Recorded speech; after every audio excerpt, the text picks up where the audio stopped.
Mesdames, Messieurs, bonsoir et merci de la fidélité. Voici les titres de cette édition. Le président de la République est en déplacement. Professeur Alpha Condé est en Malaisie. Le chef de l'État et les responsables de sociétés malaisiennes ont échangé sur des projets de développement. Les responsables de la filière bois ont rencontré la Confédération des entreprises patronales. Un seul sujet sur la table, la crise du bois sur le marché. Un coup de génie réussi par un jeune Guinéen. Il vient de créer un véhicule dont l'utilité dépasse le simple moyen de déplacement. C'est tout pour les titres. Dans quelques instants, les détails. Une fois encore, bonsoir et merci de la fidélité. Le président de la République est en Indonésie, soucieux de promouvoir le développement industriel de la Guinée. Professeur Alpha Condé est allé à la découverte de quelques usines malaisiennes. Question de s'enquérir des avancées techniques et technologiques sur place. Commentaire Sanasi Keita. Le financement des projets de développement en Guinée, comme surtout les nouvelles technologies de l'information et de la communication. C'est le principal sujet au menu de ces discussions entre le président de la République et le président de Exim Bank. Au cours même d'un dîner offert par les responsables de cette banque malaisienne, un mémorandum d'entente a été signé entre les deux parties, la Guinée et Exim Bank. Par ce document, Exim Bank s'engage à accompagner les sociétés malaisiennes en Guinée dans le cadre du financement de certains projets que les parties seront amenées à développer. Et pour ce soir, c'était spécifiquement dans le secteur de la nouvelle technologie. Et il appartiendra maintenant à ces sociétés de venir en Guinée, travailler avec le département technique de tutelle pour affiner les contours des différents projets et des domaines prioritaires que la Guinée aura indiqués à ces sociétés. La société malaisienne Telcom s'engage donc, à travers la signature de ces documents, de s'investir pleinement en Guinée dans le développement des nouvelles technologies de l'information et de la communication.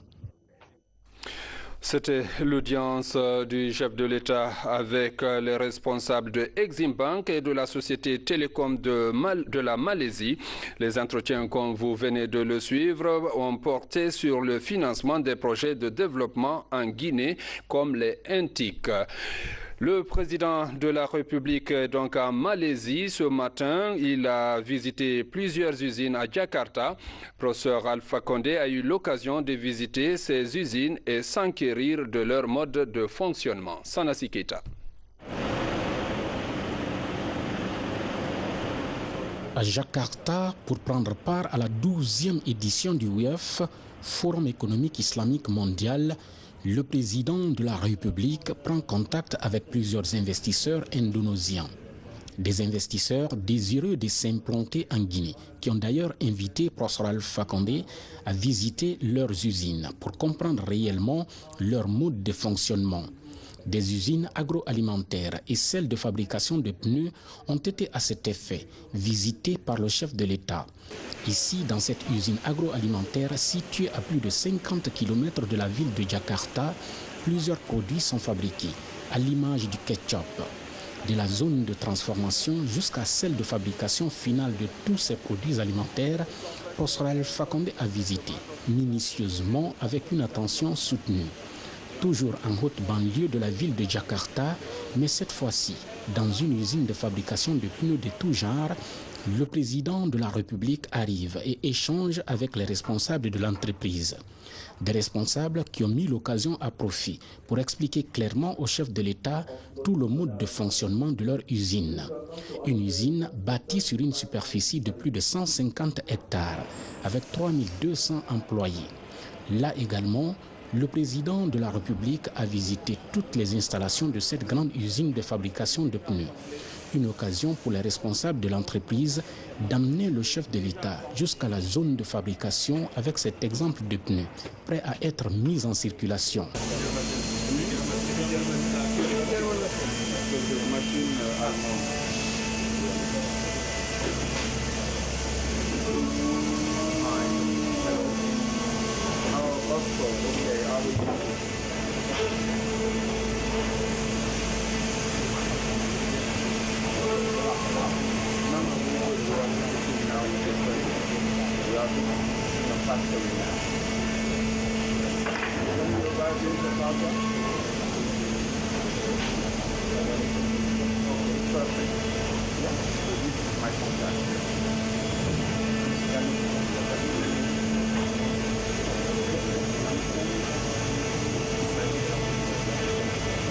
Un cadeau a été à cet effet remis par les responsables de cette usine de fabrication de pneus au professeur Alpha Condé.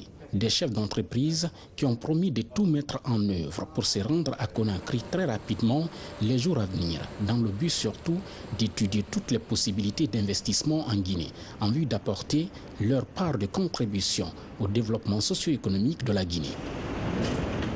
Parlons de développement socio-économique en cœur. Rencontre ce matin au Palais du Peuple entre les députés et les membres du gouvernement. Objectif, discuter de certaines préoccupations économiques et sociales soulevées par l'Assemblée nationale. Ces préoccupations se résument à la dette extérieure, au décaissement des fonds alloués à la Guinée, pour ne citer que celle-ci. Compte rendu de la rencontre avec Abdoulaye Ninguelande Diallo. L'Assemblée nationale interpelle le gouvernement sur un certain nombre de préoccupations nationales. Dans un courrier adressé au Premier ministre, les parlementaires évoquent notamment la situation de la dette extérieure qui s'élève à près de 4 000 milliards de francs guinéens, la subvention des universités privées, les données statistiques, le cadrage macroéconomique, le fonctionnement des ambassades. L'institution parlementaire souhaite aussi participer désormais à l'élaboration du projet de budget du gouvernement.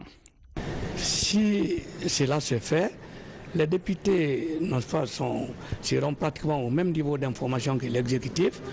Et pour expliquer les choses au niveau de nos mandants, ça ne sera pas difficile parce que nous avons tous les éléments d'information.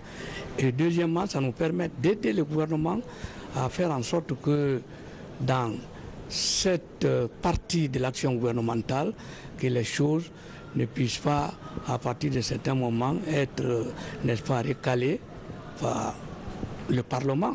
Toutes les questions d'ordre économique et social sont passées en revue dans le but de s'imprégner de l'enjeu de la situation.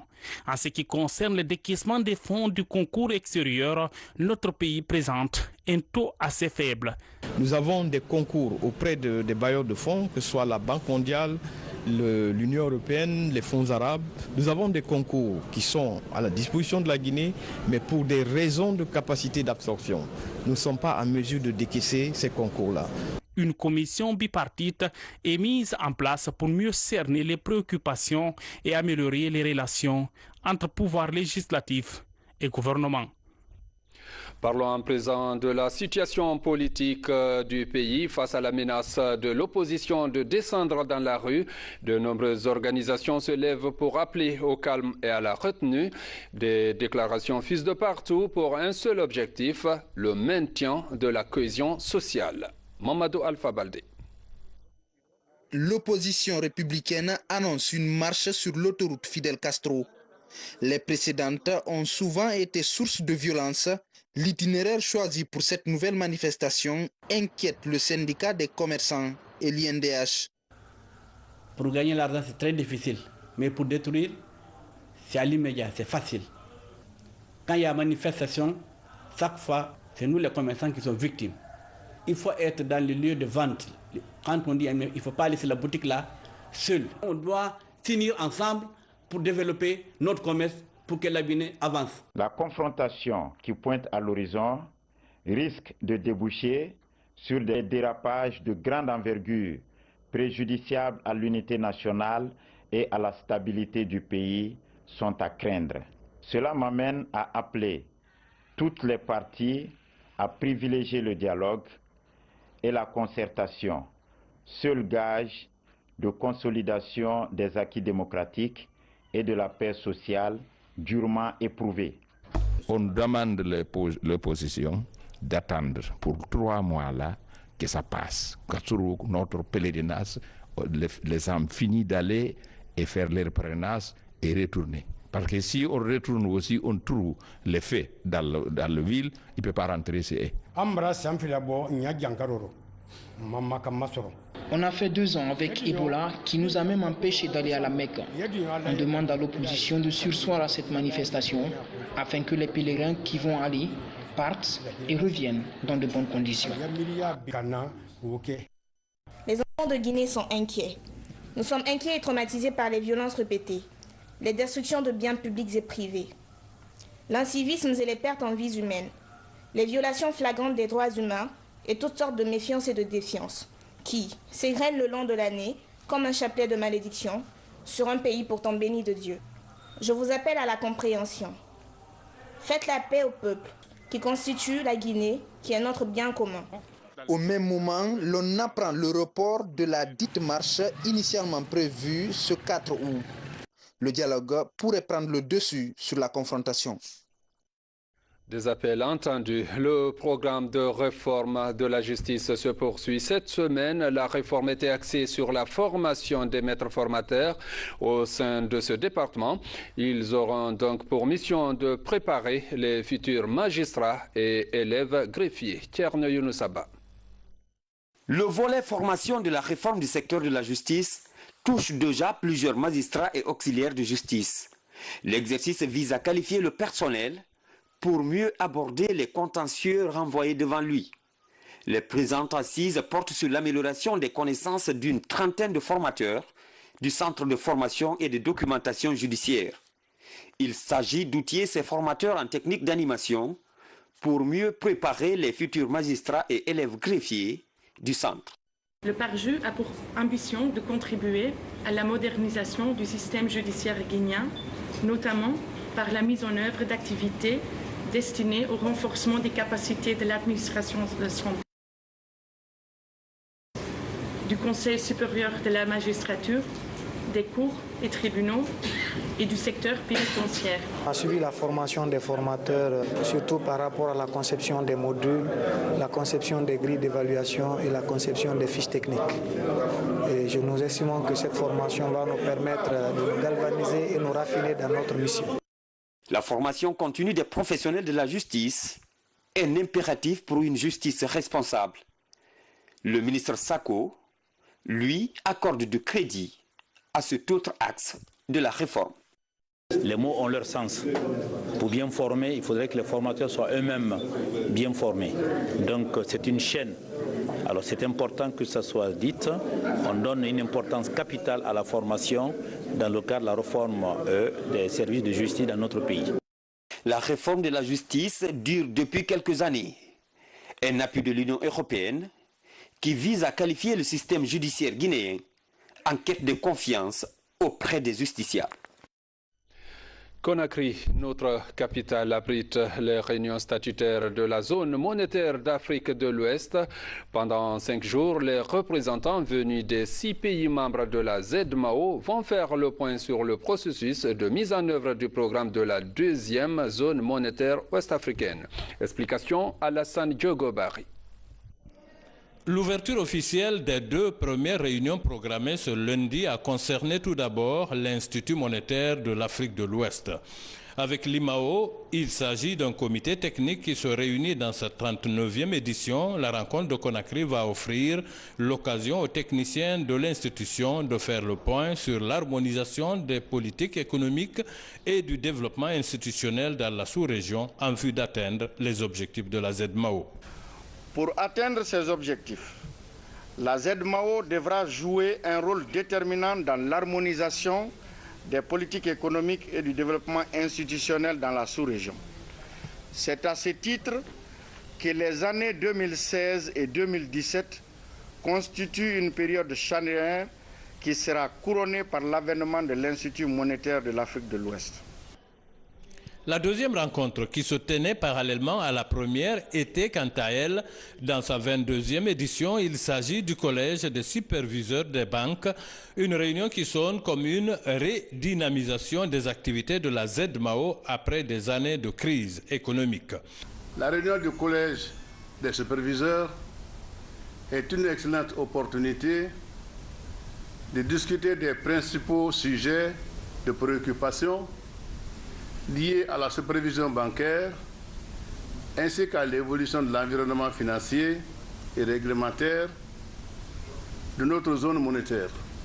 Les réunions statutaires de la ZMAO se poursuivent à l'hôtel Riviera de Conakry jusqu'à vendredi prochain. Autre sujet de cette édition, en Côte d'Ivoire où séjourne la première dame Adja Diéné Condé. Elle a échangé avec la communauté guinéenne. Elle a exhorcé ces Guinéens vivant en Côte d'Ivoire à l'unité, mais aussi à venir investir dans notre pays. Ali Badra Condé.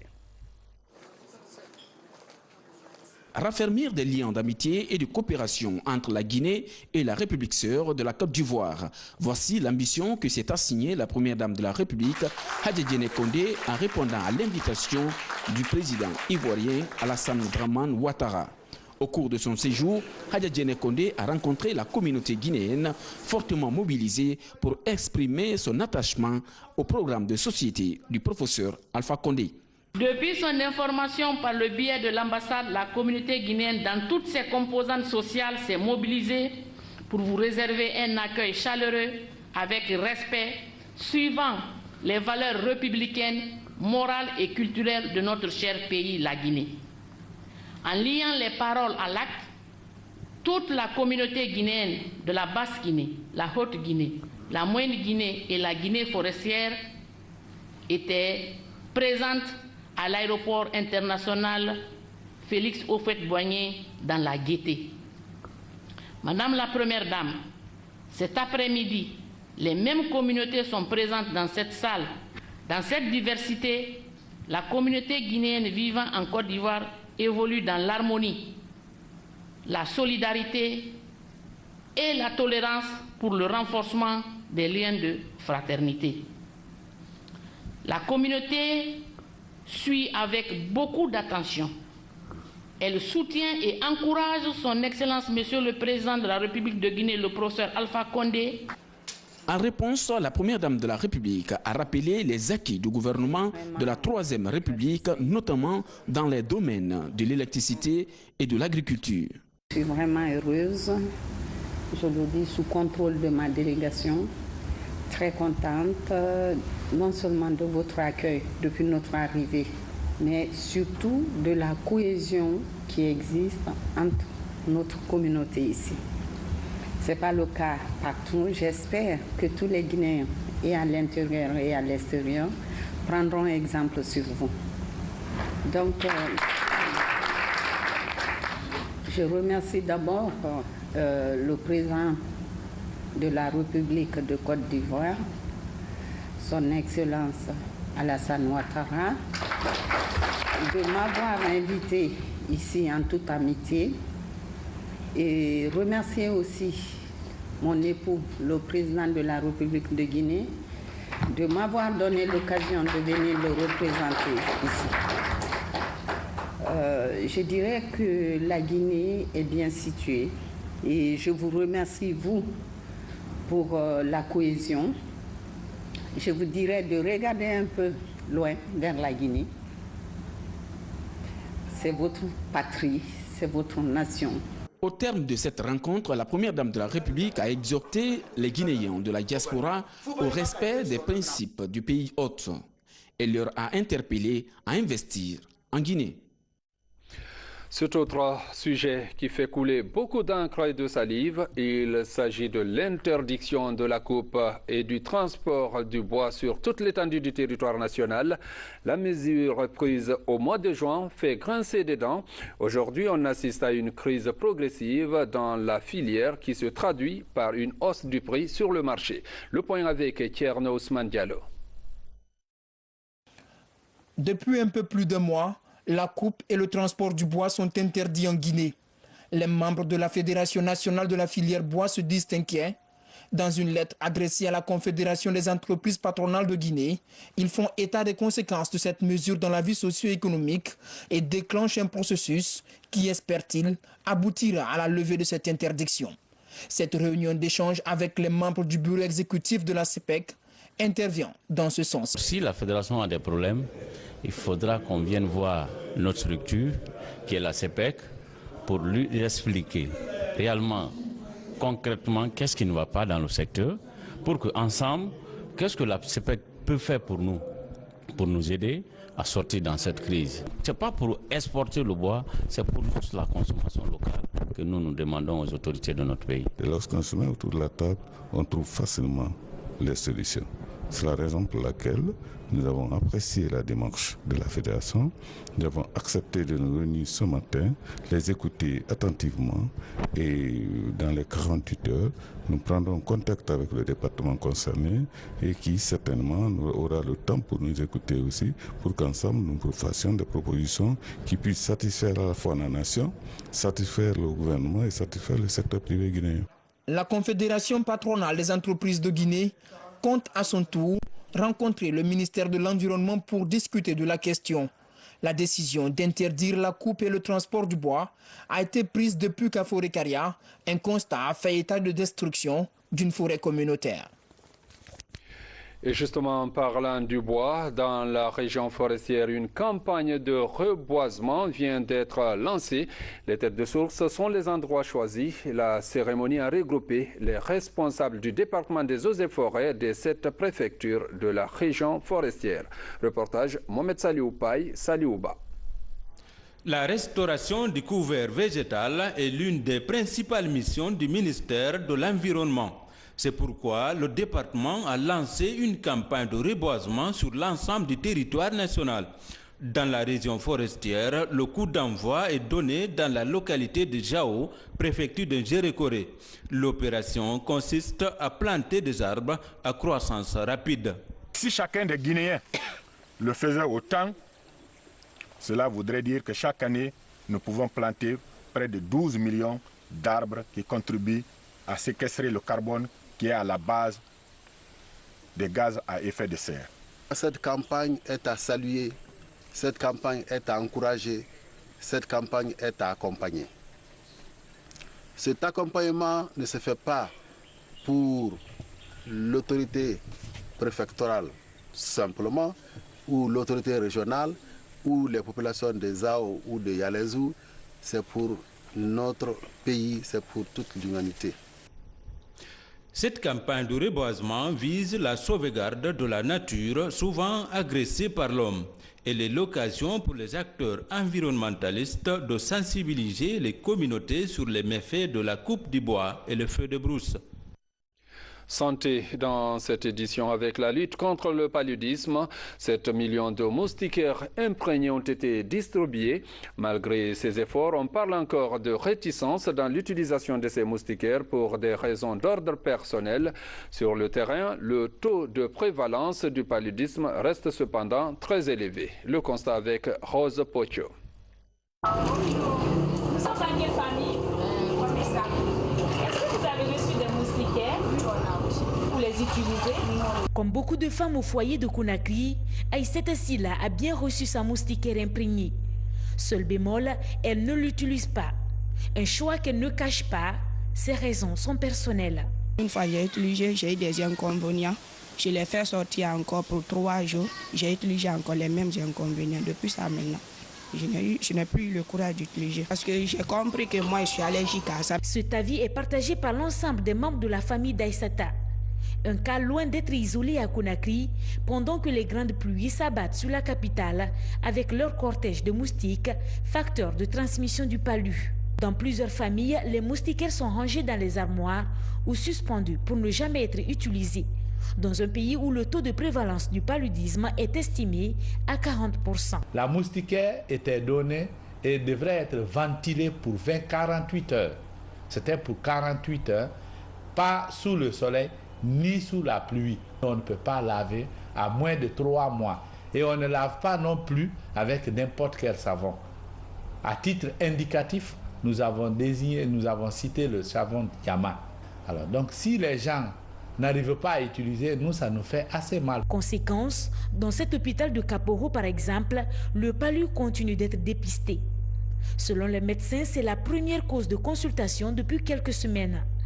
Alors que 7 millions de moustiquaires imprégnés ont été distribués cette année dans le pays, un nombre important qui devrait contribuer à la baisse du nombre de paludéens dans les centres de santé en cette saison hivernale. Autre sujet de cette édition, l'armée guinéenne à travers le génie militaire est à pied d'œuvre dans le cadre de l'assainissement de la ville de Conakry. Depuis quelques jours, les camions militaires ont transporté plusieurs tonnes d'ordures à la décharge. Cette opération de nettoyage s'exécute sans interruption. Compte rendu, commandant Mohamed Kassé. Le concept armée-nation se redynamise davantage. L'état-major général des armées, à travers le bataillon du génie militaire, s'emploie à débarrasser la ville de Conakry de ses immondices. Depuis 4 jours, plusieurs points critiques des 5 communes sont assainis. On a commencé par la commune de Matoto. On a fait le marché de Matoto, marché de Taneri, on a évolué vers base militaire et avant-hier soir, on était au niveau de base militaire. On a fini de ramasser le parti de base militaire, nous descendons vers Matam, donc au carrefour Constantin jusqu'au niveau de Madina. Une fois que nous finissons ici, nous partons à Wanindara, après les rails, et Wanindara, Somphoniagar. Somphoniagar, on se replie vers Dixine. Au niveau de Kenyang, il y a une partie là où on filme les poissons, donc il faut qu'on arrive à dégager ce parti aussi. Cette campagne d'assainissement vise à protéger les citoyens des épidémies en cette période de grande pluie. Une manière pour les forces de défense et de sécurité de contribuer à l'hygiène publique, facteur de développement. Je suis très content de voir l'armée guinéenne s'impliquer dans l'assainissement de la ville de Conakry. Le problème d'ordures dans la ville de Conakry, c'est un problème vraiment qui intéresse tous les citoyens. Outre l'assainissement des artères de notre capitale, le génie militaire participe également à l'entretien de nos infrastructures. Ces actions civilo-militaires traduisent les acquis de la réforme du secteur de sécurité conformément au plan d'action de l'état-major général des armées. Parlons des innovations. Cap sur la ville de Fria, la découverte d'une voiture fabriquée par un jeune Guinéen, un véhicule à 2 moteurs, un engin multifonctionnel qui sert à creuser des caniveaux et des piscines. La présentation dans ce reportage de Abdelkarim Kamara, Mohamed Lamine Kaba. L'on sait que dans la cité de l'Alumine, il existe une usine, mais pas pour fabriquer de l'automobile. Et pourtant, cette voiture est la marque de fabrique d'un habitant de la ville de Fria.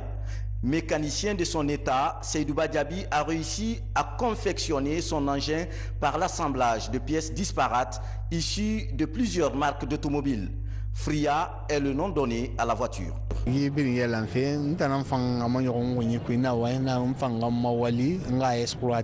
Dans mon inspiration, j'ai voulu aller au-delà de la mécanique afin de marquer les esprits. La plupart de ces pièces sont issues de la marque Peugeot.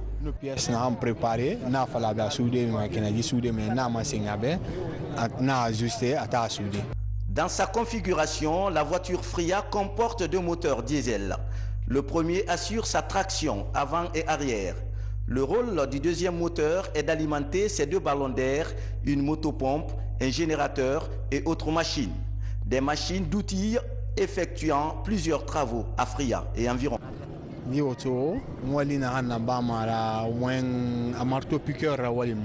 Entre autres travaux effectués par ma voiture, le creusage de caniveaux et de fosses septiques, l'aspiration de l'eau d'une profondeur de 25 mètres pour la balancer à 15 mètres. Il y a aussi la soudure et la vulcanisation. Depuis la fabrication de cette voiture, nombreux sont les habitants de Fria qui s'attachent les services de Seydouba. Cet engin rend de précieux services à toute la préfecture de Fria. Pour nous, c'est un coup de génie. L'automobile Made in Fria est confectionnée il y a 2 ans. Notre mécanicien l'a réussi en l'espace de 3 mois. Dans l'accomplissement des travaux exécutés grâce à sa voiture, Seydou Badiaby est épaulé par 6 de ses collaborateurs. Un coup de génie à encourager. Une soirée rétro au Palais du Peuple, ce sera le 18 de ce mois. Le ministère de la Culture organise une journée porte ouverte sur les ensembles artistiques nationaux. Plusieurs grands noms au programme, dont le Bembeya Jazz National, le Orea Band, les ballets africains ou encore le ballet national Djoliba. Mesdames, Messieurs, c'est la fin de cette édition. Merci de votre aimable attention et bonne suite de programmes sur la télévision nationale.